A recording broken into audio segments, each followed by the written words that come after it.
Hello, welcome to the Basis Project. I think we're calling it Basis 76. Now, like a lot of things... I didn't realize I was being recorded today. Yeah, well, we're doing a record, and Okay. but an intro, right? Okay. So, Okay. do explain where you are, but it looks beautiful. I'm in Oregon. Oh, I'm in the West Coast. It's about 1:30 now. It's fiery, smoky, but yeah, the light here is nice. I've just moved into this house, so I'm in that stage where the walls are still empty, and I love it. it actually looks great. And I have to say, you've got a decent mic. I mean, I'm actually completely overwhelmed here. This is just fantastic. And it makes a huge difference when you do that. Just so others know. Well, do introduce yourself. This is. I feel terrible about this because I think you first started messaging me about a year ago. Yeah, I did. Yeah. And I did a thing called reply. I know it's dreadful, but there it is. So, well, tell us more. Or tell us more. Will you go on? Please tell us more. Okay. Thank you. Gosh. I'm living a double life. I've been living a double life since I was a kid, essentially. I was born into a family that was living a double life. My mother was a poet, artist, secret mystic, and my father was an atheist, scientist, very absolutist atheist who he was out to convert the world to atheism. So anyway, I grew up with this polarity and without history and without my mother and father, they didn't teach me history. I didn't know I was Jewish. I didn't know that anything about religion. And but I must be an old soul or something because I have memories going back to when I was a baby. And a lot of my early childhood memories were actually very mystical, very psychical. And I converted to Christianity when I was 11. And had lots of mystical experiences, which my parents basically disowned me. Both of them disowned me when I was a kid. So because I was having these psychical experiences. And I was saying, this is me, right? So this was like what? And I was born in 1956 in California. My father, by the way, was the inventor of well, he was an electrical engineer. He worked on early television. He worked on early radio. He invented the first answering machine that was popularly used in the 70s. So I grew up with a very sort of nuts and bolts, hammers and nails, saws, lathes kind of experience with him. So what I'm trying to get to is that I always felt drawn on the one hand to, how when you have a lot of childhood wounds, your life is kind of about healing your childhood wounds. So on my mother's side, why couldn't she accept being a mother? And on my father's side, why was he so, I would say, tyrannical in his atheism? And to the point that he actually didn't speak to me for 20 years. Because I wasn't following in his footsteps. So anyway, what eventually happened was I became a mother and I experienced low milk supply. I was doing yoga, I was a musician, I have a degree in music, and I was living in Switzerland. And when I experienced low milk supply, and then I discovered that there was this whole realm of herbalism and diet that were used by women for thousands of years around the world, I became so intrigued, and it was kind of like healing the wound of the mother, healing the wound of our civilization that has distanced itself from its roots, from its understanding of the importance of food, of rhythm, of heart-to-heart connection. And I began to research that, and basically I researched it for 15 years and published a book, Mother Food, which kind of made a big splash at the time. Today, you can go online and look up lactogenic foods and herbs, and it's everywhere. Everyone knows that foods and herbs support breastfeeding now, and that you can build your milk supply with diet, among other things. So when I made the decision to go into developing this knowledge about the foods and the herbs and the breastfeeding for mothers, I distanced myself from my spiritual side. But my spiritual side had been really my guiding light since a child. And eventually I assumed a pseudonym and was able to write up some of the more important experiences that I had had with spirituality. And those books kind of took off, have had a life of their own, and I began to feel that, and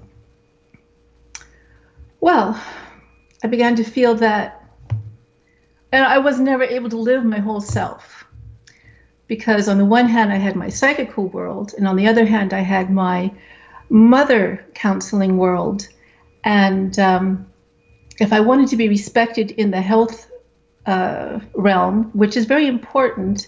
You can't come off as a woo person if you want to be respected, by doctors and nurses, etc., which my work is respected. You had to hide this side of yourself. Well, so, I think one woman who's really managed to do that is Mary Rodwell in Australia. I think she's managed to bridge that gap, but continue. Right.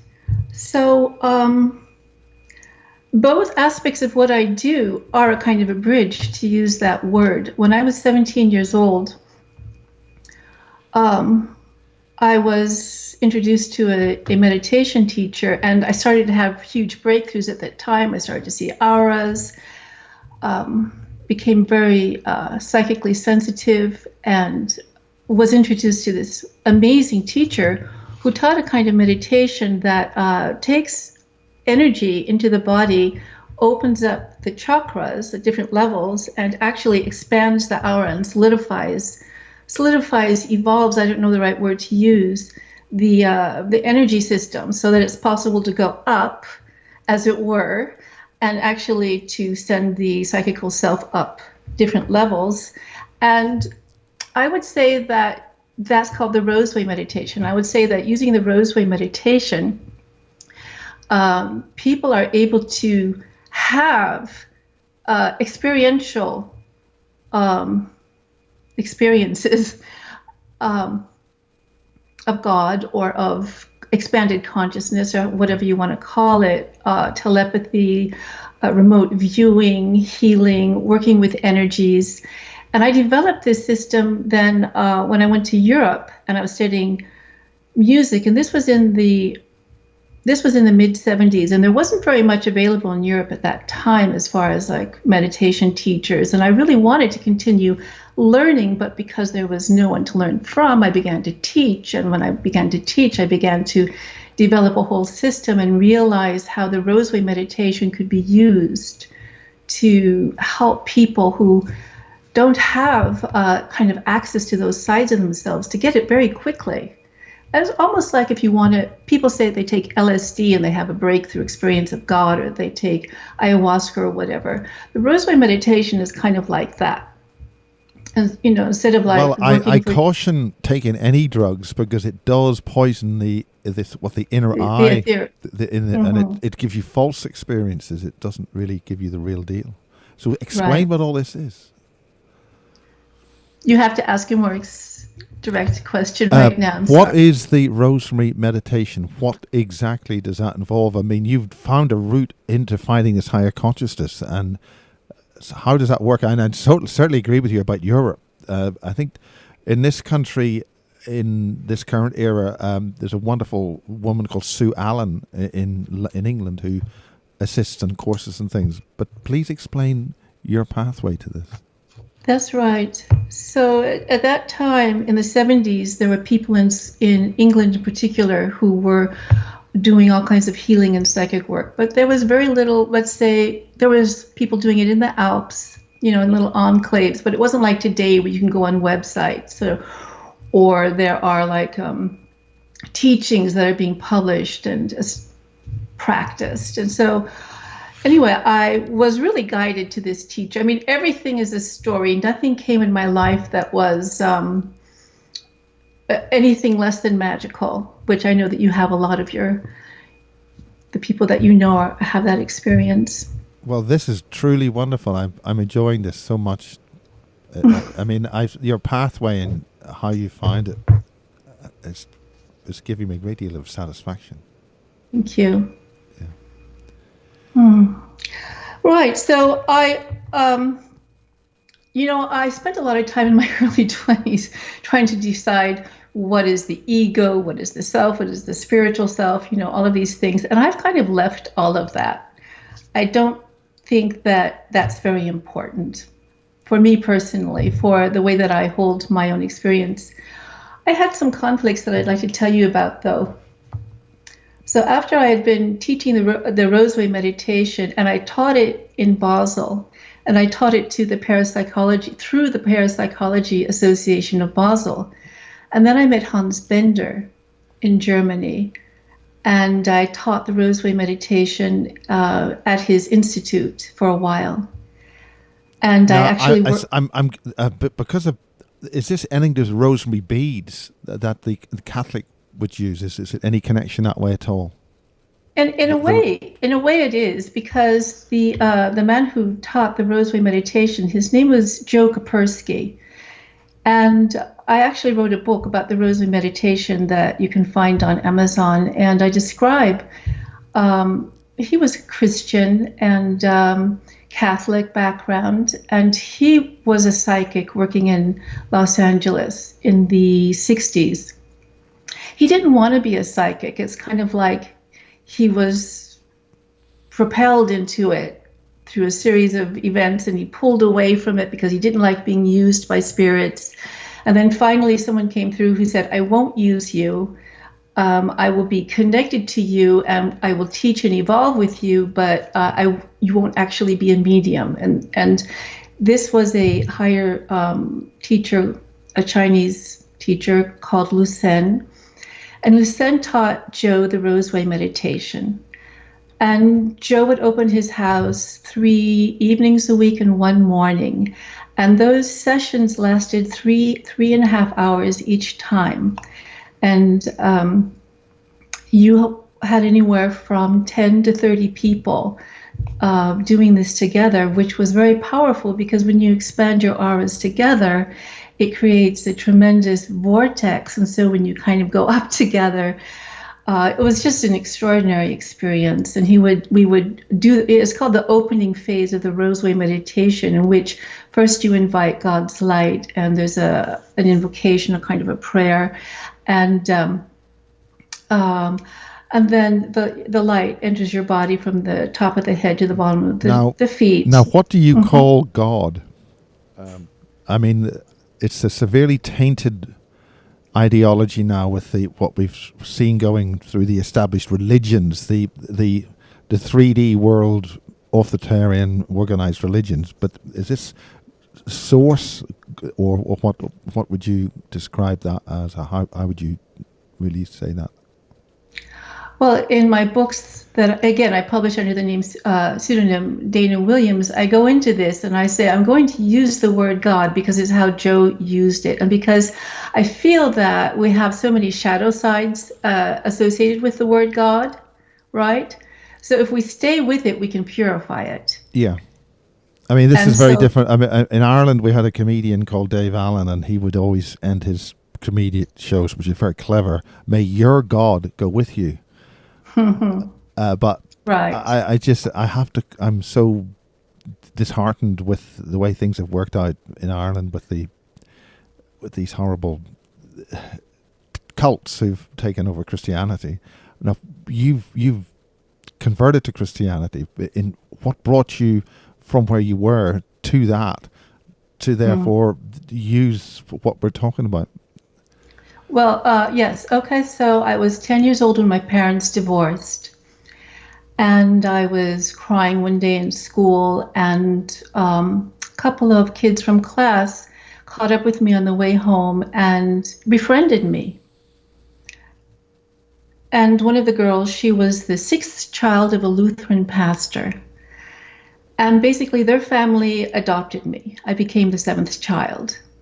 And I experienced Christian family life in a very loving, supportive way. And I would go to church every Sunday then with them. And, I'd look at the pastor and he was always talking about love. He didn't do any of that fire and brimstone stuff. It was not fear-based. And he said, God is like a father, and we should feel free to communicate, to cry, to seek comfort, to seek consultation with our inner God. And what that did for me was it started an inner communication. So I learned at a very young age how to both send out kind of a message to the higher spheres, as it were, or to God, and to be receptive and humble and to wait for what came back to me. And I think this is something that's really missing. I like Jordan Peterson very much. I don't know if you know of him, but from the point of view of an audience, when you mention somebody like that, maybe if you could help so if people want to find out more about that particular individual, you could suggest something which would help people find out. He's on YouTube. He has a channel, and he's providing a very interesting counterpoint to today's conversations. And one of the things that he says is, I believe it's him, is that through prayer, he's a Canadian professor. And I think of him as the Carl Jung of today. He's bringing everything into one system, and then he's evolving it further in a way that we can understand it in terms of today's science, our neurology, our psychology, what we understand truly about sociology, genetics, etc. And one of the things that he says is that in prayer, we take that moment to turn inwards with a question, and we pause and we are with ourselves. And today, when we're so much with our screens, we're no longer with ourselves, right? And also we feel people grow up under so much subliminal and not subliminal, more overt directives of how they're supposed to think and act and what's acceptable and not acceptable. So we're acting according to programs. We're becoming programmed. That's something you talk about a lot. And instead of having those deep inward moments with ourselves where we really discover our humanity and also our spiritual connection, however it is that you want to define that. So when I use the word God, going back to what you were asking, really I'm just inviting people to explore what that means for them and not saying this is what it is. Well, I think the main thing is it's not a fear-based God, fire, and damnation. I mean, that's one of the key things. If this is the point, so continue. Right. Okay. So I learned this system of meditation with Joe, and he would take us up. I'll just put it like that, and open the upper chakras. And he envisioned the higher chakra as a rose, which is why it's called the Roseway meditation. He actually envisioned it up here. And some people call that the eighth chakra. And in any case, at that point, he would teach us, or we would do exercises, or he taught numerology, astrology, healing. He would do a lot of references to the Bible. And so for me, it was like a crash course. I was 17 years old. I had left home. I was like, this is what I was doing. I was the youngest person in class, and I was, as a young person, the way that you take that in, I was taking it in really fully. And I was studying music at the time privately, and with my lover, who was the musical genius. And it was quite something. We went together to Europe. And there I sort of thought, well, I'm going to meet my next teacher. And when I didn't, I began to teach. And what I found was that you could make things much more experiential. So, for instance, the energy sheaths that today is quite normal. We understand the magnetism of the body, and when we're a little sensitized, we can feel these things. I was developing with my students a whole series of exercises, different kinds, which was really fascinating. I mean, I'm kind of fascinated by it myself. The fact that I did that in my early 20s. You've had an amazing journey.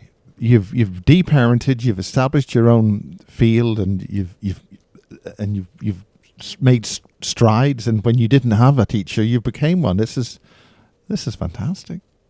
But what happened then was I discovered that I had overstepped my maturity, that I was not a mature person. At 22, 23, you're not a mature person yet.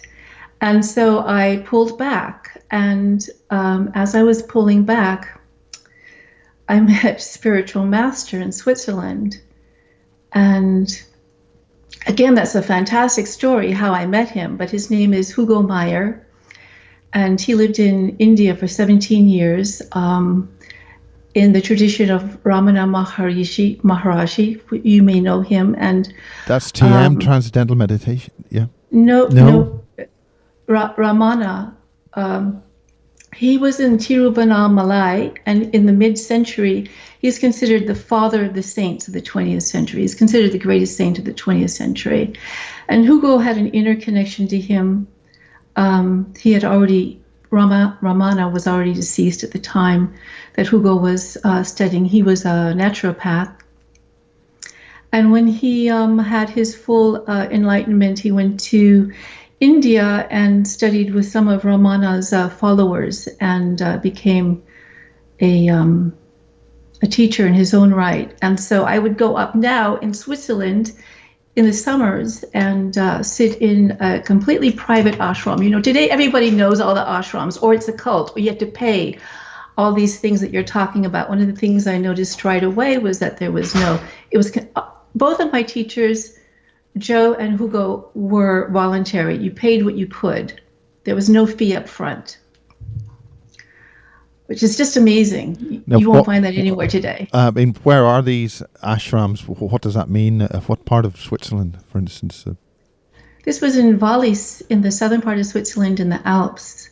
And he just had a house that he lived in. At first, it was just his little house and the people who he'd known for decades before from his childhood in Germany, who then followed him, who were aware of his spiritual development and kind of followed him to India and then came back with him. A lot of them were doctors, priests, and he would come to Switzerland during the summer, and during the winter he'd go to India.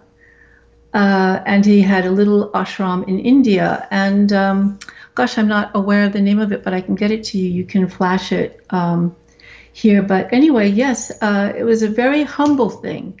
It was all about, it's like he didn't want to create a group. He didn't want to create a cult. He was like, if I can bring just, 2 people through, if I can, help 2 people fully evolve spiritually, I've done my work. And it was, that would be like a whole thing describing what that was like, to be in his presence. Well, we can do this in stages and go into great depth.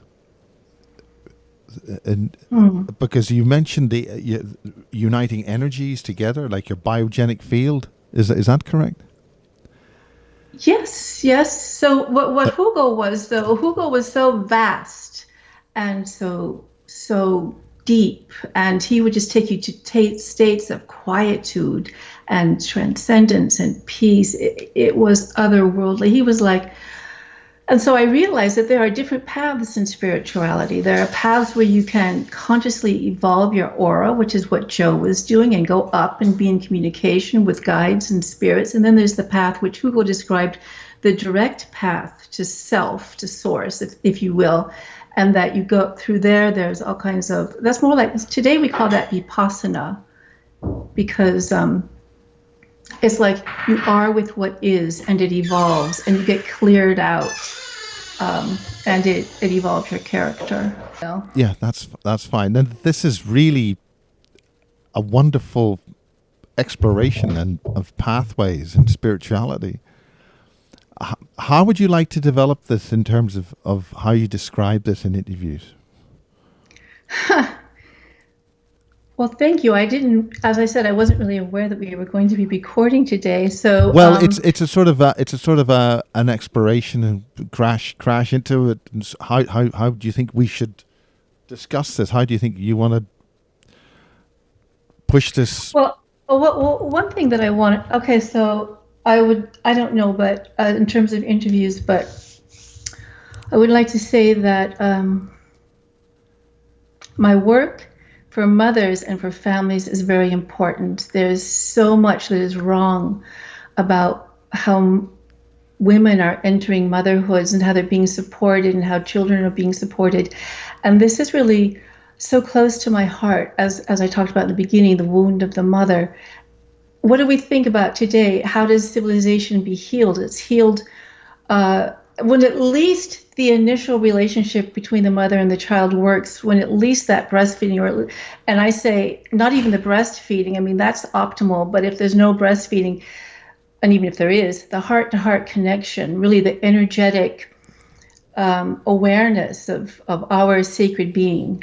And afterwards, you can let go easier. I think mothers are so, I wasn't prepared to talk about this, but this is a really big subject on my heart because this is very important because what's happening is this break. There's the break with there's a huge row happening about childbirth. They want cesarean birth. They don't want natural birth. They're accusing they're attacking the language. The whole everything. It could go on. Now, some of the early first basis conference, we had a couple of very brave individuals who were talking about this, and this is going back to the heart of childbirth and human control and the whole energetics of human beings and life itself. In our spiritual, this is why we've sort of crashed into this, but I think it's really worth it. Sort of calling this sort of an introduction, and then we can develop this because I really want to pursue this in really great detail. Okay, great, wonderful, thank you. Well, I've written 2 books for mothers. Just a second, right here. This is the first one that I published first in 2004. It's called Mother Food. Yes. And it's kind of become a classic. And really, to prepare, all that you have to do is read the reviews on Amazon because mothers will talk about the various problems that they had that this book helped them solve and how they felt that this information wasn't available anywhere else. This goes into really key things because this is all about how our science says what you eat doesn't matter, and how you're connected to your environment doesn't matter, and that women should be able to perform things like breastfeeding. The body should do that automatically. It doesn't really need dietary support, yet women around the world have always supported their breastfeeding experience dietarily, and it's really fascinating because it's even possible that plays into the kind of foods that developed into our crops that we eat every day. In any case, and the other that's another story that's getting worse. The chemicals and that 3D chemicals. Exactly. Oh man. Yeah. and the other one that I've written for mothers is called Healing Breastfeeding Grief, because so many women, prepare to breastfeed and then they're not able to, and they go into a profound sense of failure as a mother and devastation. And this isn't being addressed. And it's just a horrible, horrible way to start your motherhood experience. And I've worked with many, many mothers. So I became a certified hypnotherapist a few years ago, and I immediately turned my work towards mothers. So anyway, there's that. And then my spiritual books, I don't know if I have. Oh, yes, I do. So my main one is The Rose Way, and that's on Amazon. All of these are available on Amazon.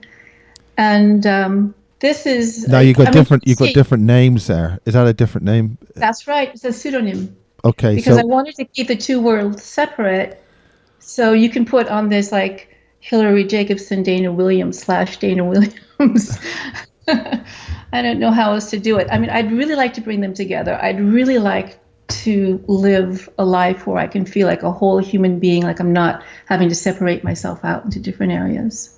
Well, this is absolutely fascinating. I'm really into this. So what I want to do is, this is a really good introduction, and we can then organize, and I'll keep the appointments. I will. I really, really, really, really, really will. Because I've delayed this. Is it a year since you first contacted? Yes, it is about a year. Oh God, that's not too bad. God, Jesus. So this is wonderful, Hilary, and we'll get back together and we'll explore. And essentially, how do you feel right now that you'd like to develop this? I hold all of these pieces with equal reverence and importance. So however you want to go is fine. Well, we will call this a part 0. So what we could do is develop a part 1, and I'll be guided by the way you want to do this, and we'll explore that and continue from that. So for the moment, Basis 76 is saying hi to Hilary and bye to Hilary, just for the moment.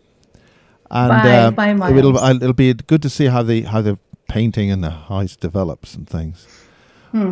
But this is giving me a really good feeling of, I don't want to go all soppy, but good stuff. Well, for now, we'll just call out a short little hi and get back to you after the bleep. So Thank you. It's been so nice talking to you. Thank you, Miles. Look forward to it. Okay. Okay. Goodbye for now. Bye. Cheerio. Bye. Cheerio.